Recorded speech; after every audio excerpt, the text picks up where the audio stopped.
Greetings and welcome to another edition of AUHSD Future Talks. I'm your host, Michael Matsuda, the Superintendent of the Anaheim Union High School District. And today we have a slightly different format. We have a co-host. I want to introduce Mike Switzer, who is our ELA curriculum specialist. And we are focused really on teaching and learning in our district. We're very honored to have two amazing teachers, Valerie Armijo and Tina Alvahuante. I knew I would miss it. Alvahuante. How do I pronounce your last name, Tina? It's Alvahuante. Alvahuante. Yes. Okay, and we're going to start off just right off the top. Valerie and Tina, if you can just give us a little bit of background of your teaching journeys. You know, what do you teach? And just a real quick snippet. And of course, you're both at Walker Junior High. Valerie, let's start with you. I've been at Walker for 20 years and I actually student taught at Walker. So this is literally a place I love. And I've been here the whole time. And Tina and I actually started together at Walker. So our journey at Walker has actually began together. I teach history and I also currently co-teach with history with Tina our civics-based honors history and English class. And I have been at Walker for 20 years. I've been a teacher for 23 years, and I've actually taught plurilingual students for 23 years. So every year of my teaching career has been with my plurilingual students, and also I teach English, and I've taught journalism before. Wow. And Valerie, you are a 5C coach, right? What does a 5C coach do? The 5Cs coach, I think, does a little bit of everything on campus, but really just providing instructional support. But I also think, you know, using those tools of communication and compassion, emotional support when a teacher needs it, classroom management support if they need it, and also working on larger scale projects like helping with our literacy strategies or our Capstone project and any type of staff professional development. That's a lot. A few things. So the first question I have, and Mike, you and I will just kind of team tag it here, but the first one is all about this district initiative called the Capstone, which was developed actually through teacher leadership, teachers like Mike Switzer over 10 years ago at Savannah High School. And this is our first year moving district-wide with the Capstone. So in your own words, what is that? What is a Capstone? What does it mean to you? I think the Capstone to me is the students really pursuing their education. Like, I really think the Capstone to me is a way for the students to, it is showcasing what they've learned, but taking ownership of it. And the Capstone to me is really a reflection of who the student is and what their current passion is. And it's, to me, the Capstone is the student itself, and they're like the sun, and the school orbits everything that these students need. So to me, the Capstone it is really critical, but it's their personal journey and story, and it's really about them sharing it. As junior high, it's helping them focus on what is important to them and then carrying it into high school. Wow. Tina, you want to add something? That was an amazing definition. Sure. I'm just really happy that we as junior high schools can participate in this. My son, who is in college right now, had to complete a capstone in his senior year. And, you know, it was a really great way for him to be able to like synthesize and demonstrate what he has learned throughout the years. But it didn't really reflect his, experiences and accomplishments as a student throughout his school career. And I felt like if he had a portfolio that he started in junior high, the final product would have had a stronger impact. Yes. Mike. What's the capstone going to look like at Walker? Well, it's up to the student because that's always been our mission is this is the student's voice and we're just here to help them with their journey.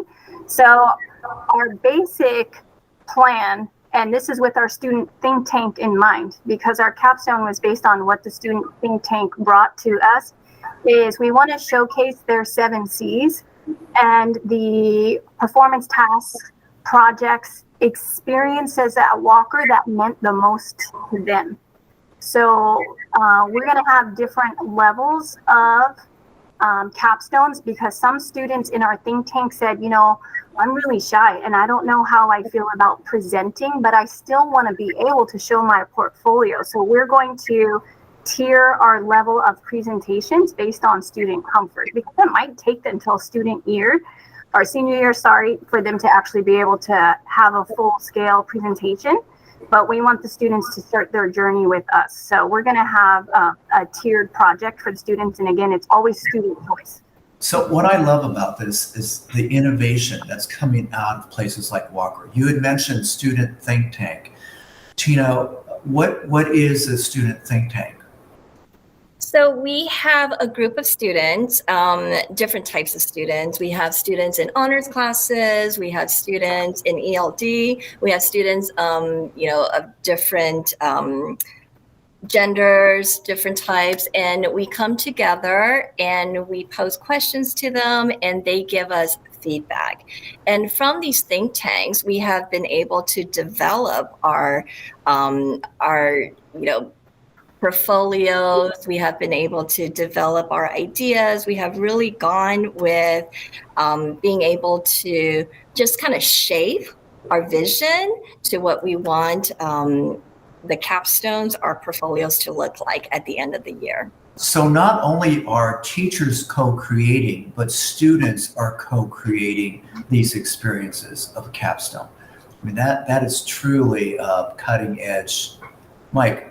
Yeah, it's pretty remarkable that you would, and in a way courageous, that you would ask the students what their learning should be, what their thinking should be. And really, when you think about the capstone, it's really the framework for their student experience at Walker.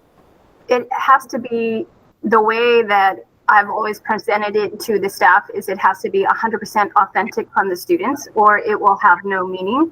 And so the students have to be the ones to push this forward, and we listen to them very carefully. And even once we design our first level, we're calling our capstone event our Festival of Learning. Once we have our basic structure, we're going to bring our think tank back in and get their feedback, because our initial design is based on what they said in our second think tank, and we'll bring them back for a third think tank, because it's about them enjoying and appreciating their time at Walker, but it's also getting them excited about their next 4 years at high school, and that this school district and this school and our Deepening High School is there for them. So what type of work do you anticipate coming out of this process? What would be some maybe concrete examples? Well, what we're really hoping is with our different tiers that we're going to be offering students, that it will almost be like a TED Talk or a documentary of their process. We would love for them to share what has impacted them or how they have evolved. So part of our professional development for our staff is going to be teaching them how to use different types of screen recording apps, so we can use it in our classrooms to teach the students, so they can create, mini documentaries. Our soapbox speeches, we're hoping will inspire students to, go ahead and take the stage and take the mic and then be able to voice their experience here. So we're hoping for really a wide variety of experiences. Even also, we are discussing being able to have speeches in Spanish or Korean. So if that's the language that they would like to present, we want to offer that to the students. So it's really, we're not going to limit. If we can physically do it, we will get it done. Wow. There's certain thinking that capstones, and this is nationally and even internationally, that capstones are only for some students, right? Certain types of students. And I know Mike Matsuda has always pushed back on that. So Tina, how would you say the capstone work's going with your plurilingual students? So I think that the students, they complete their performance tasks. but they've always been really shy about sharing their products. So I think this actually gives them a platform to be able to share what they've learned and feel that same accomplishment as the same, with the mainstream students. So I think it's great. Awesome. Now, so you guys are teaching or co-teaching the Civics Core class. Can you explain to our audience what that is and this concept of compound teaching and learning? Do you want me to go, Ms. Alvahuante, or you want to? You go first. Well, I'm going to say that this was Ms. Alvahuante's brainchild, and we had actually worked many years together with our plurilingual students, and so we've had a lot of in-depth talk, and we were starting to talk about the lack of civic education in the junior high level, and that we felt that it really needed to change, that we needed to really give students the opportunity of voice, but also understand community and their impact on community and government. So we decided to create this class. Our principal at the time gave us the blessing, and we got one section. And really, it's like 3 classes in one. It's history, English, and a civics base. So we are weaving in and out all the time, using current events and current issues. Our curriculum has never been repeated in any year because the need and the community and what's going on in the world changes. And so every year we address whether it's national issues, global issues. Last year, our students had pen pals in South Sudan. And we were talking about what is life as a teenager in South Sudan compared to life in Orange County. This year, we're working on environmental impacts with our book, Dry, that we're currently teaching right now. And what can we do to impact the water shortage that we're facing in California? So we just really felt that it was an important need for our students, that they started to realize that even at 12, they have a voice and they can make a difference. And this class literally gets me excited every day to come to school. Yeah, we just believe that knowledge begets knowledge.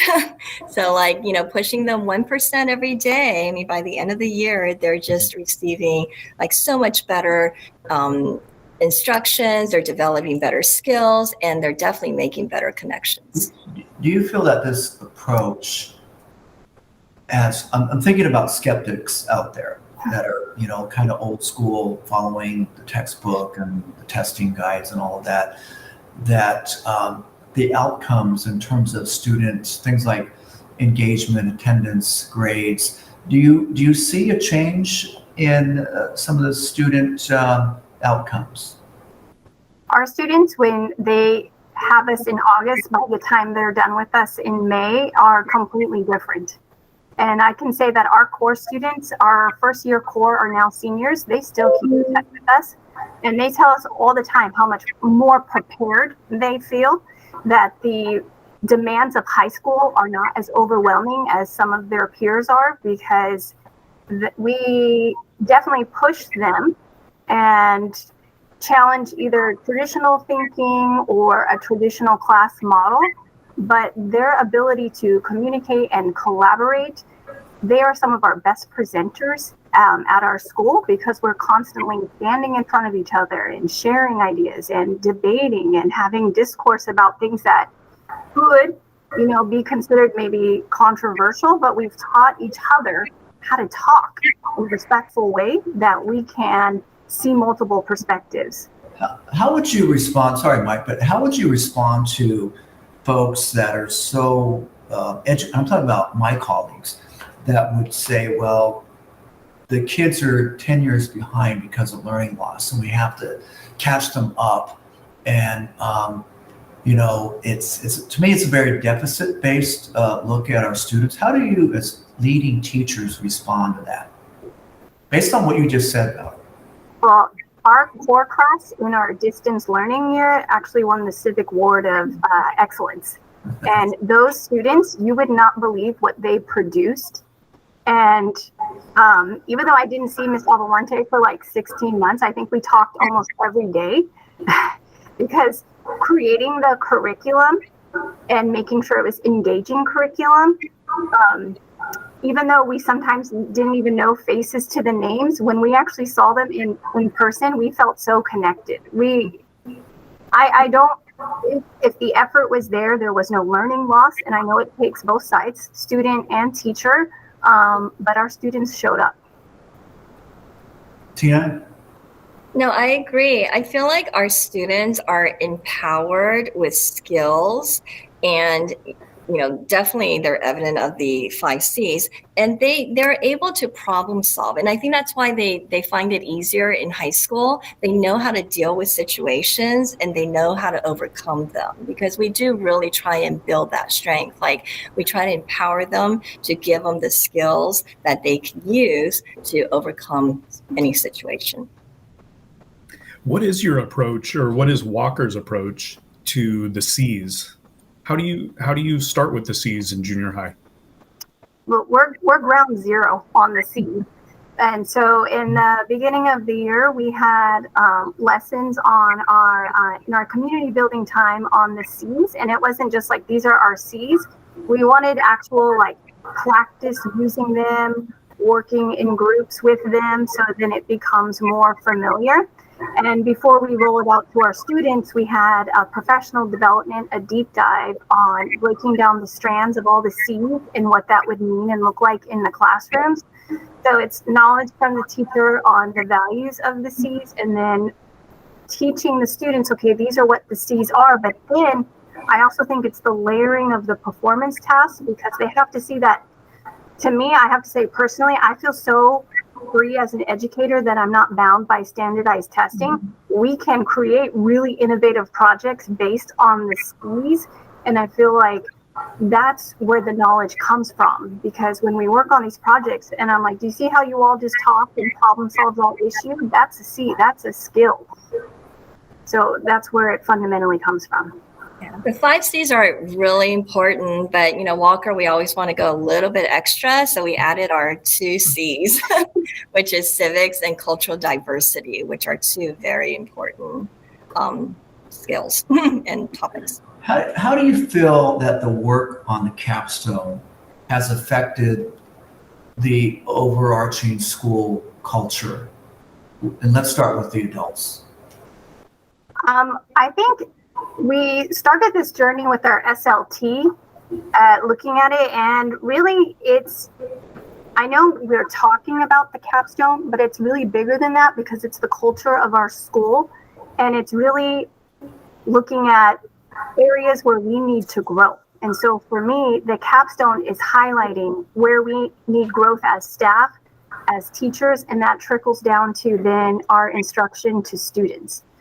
So the capstone has allowed us to focus on professional development, where I'm trying to hopefully let the teachers know, release yourself from the days of standardized testing and hitting this, and this, and really, what is the quality of your projects? What's the feedback? What's the reflection you're giving to the students so they can grow in those skills?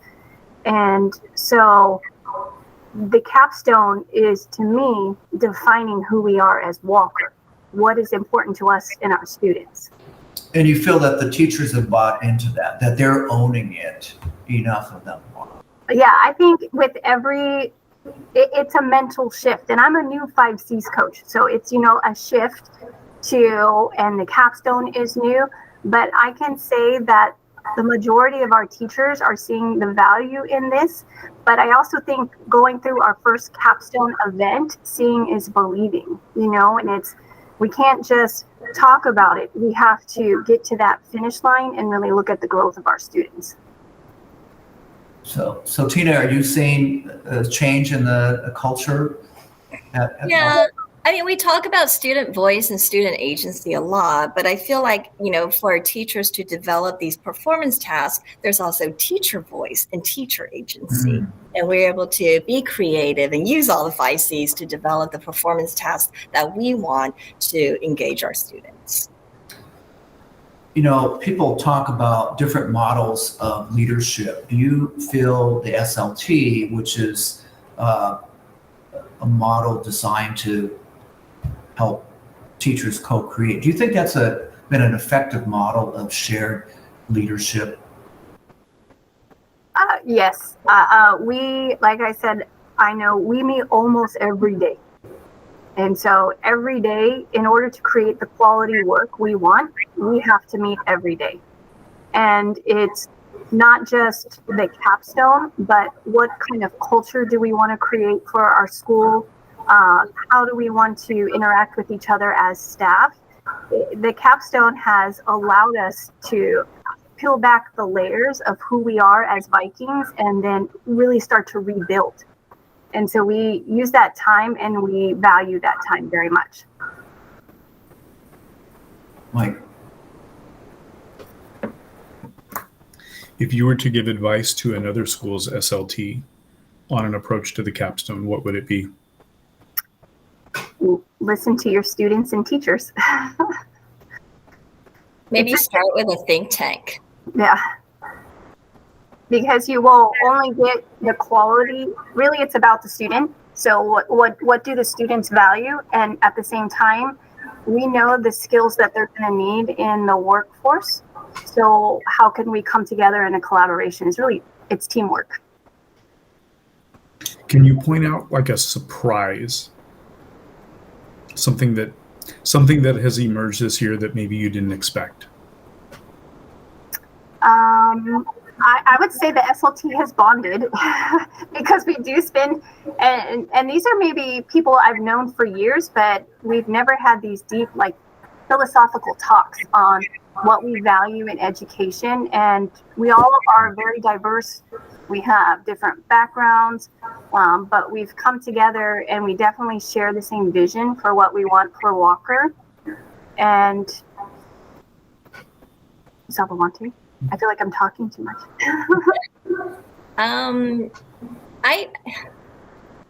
I feel like with the Focus SLT, we have really helped, just create a better culture on our campus.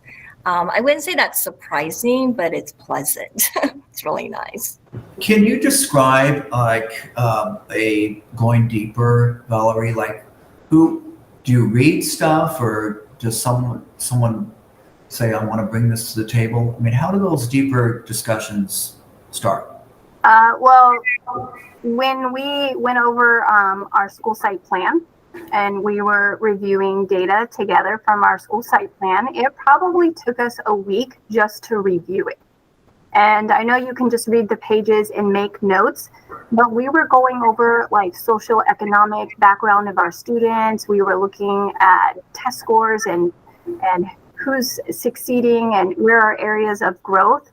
And I think that we really had to look at why are we getting these results and what do we need to do to, if we're not happy with this, what do we need to do to make changes? We've also really, one of our C's is cultural diversity, and that's really important to us because we have a very diverse campus, and we want to make sure that we are representing the very best of ourselves to our students, and also how do we teach our students to respect each other and their background. And we're kind of deep diving in how do we create a place where everyone feels accepted and safe. And this is one of those where we spend a lot of time on the capstone, but this is I would say it is on our radar, and it means a lot to us that we create this safe place for our students. Valerie and Tina, when you think of how the capstone might roll out in the next few months, right? Like getting to fruition, getting to a finish line with kids, what capstone-esque data do you think will be most valuable to study and move the school forward even further?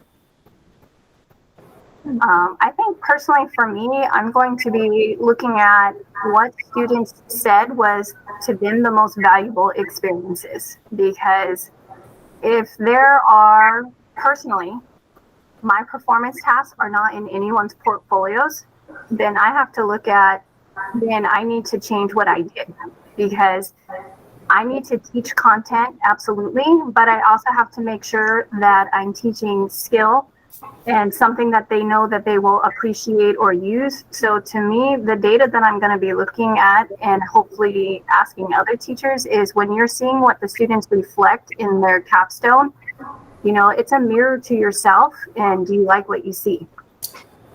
That's an amazing concept, a mirror to yourself, right? It gives teachers an opportunity to think about their own practices.